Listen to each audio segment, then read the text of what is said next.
দুই পক্ষের মারামারিতে টানটান উত্তেজনা লক্ষ্মীপুর মহকুমার শিবপুর এলাকায়। লক্ষ্মীপুর বিধানসভা কেন্দ্রের শিবপুর হাইস্কুলের ছাত্রদের মারপিটের ঘটনাকে কেন্দ্র করে শেষ পর্যন্ত দুই গোষ্ঠীর সংঘর্ষে উত্তাল হয়ে ওঠে ৩৭ নং শিলচর ইম্ফল জাতীয় সড়ক। মণিপুরী মুসলিম ও তারাপুর বাগানের জনজাতি সম্প্রদায়ের যুবকদের মধ্যে সংঘর্ষের ফলে দুই পক্ষের বেশ কয়েকজন জখম হয়েছেন।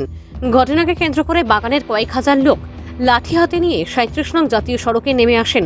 ঘটনার খবর পেয়ে ঘটনাস্থলে উপস্থিত হয় Lakshmipur police magistrate Lakshyajit Gogoi, circle officer, SDPO সহ বিশাল কমান্ডো বাহিনী। বিকেল ৩টে থেকে ৩৭ নং শিলচর ইম্ফল জাতীয় সড়ক সন্ধ্যে ৫টা পর্যন্ত কোনো ধরনের যানবাহন চলাচল করতে দেয়নি বাগানের উত্তেজিত যুবকরা। উত্তেজিত যুবকদের হাত থেকে রেহাই পাননি সাংবাদিকরাও। সংবাদ সংগ্রহ করতে গিয়ে উত্তেজিত যুবকদের হাতে নিগৃহীত হন বেশ কয়েকজন সাংবাদিক।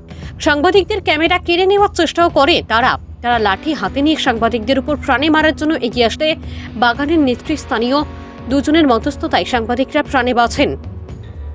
৩৭ নং জাতীয় সড়কে এই পরিস্থিতি দেখে দূরপাল্লার যানবাহন সহ প্রায় হাজারেরও বেশি যানবাহন প্রায় ৩ ঘন্টা আটকা পড়ে। অবশেষে দোষীদের শীঘ্রই গ্রেপ্তার করা হবে। প্রশাসনের পক্ষ থেকে তাদেরকে প্রতিশ্রুতি দেওয়া হলে তারা রাস্তা অবরোধ তুলে নেন। অন্যদিকে সাংবাদিকদের উপর তারা আক্রমণ চালিয়েছে, তাদের শনাক্ত করে উপযুক্ত ব্যবস্থা গ্রহণ করতে লক্ষ্মীপুর প্রেস ক্লাবের পক্ষ থেকে পুলিশ প্রশাসনের দৃষ্টি আকর্ষণ করা হয়।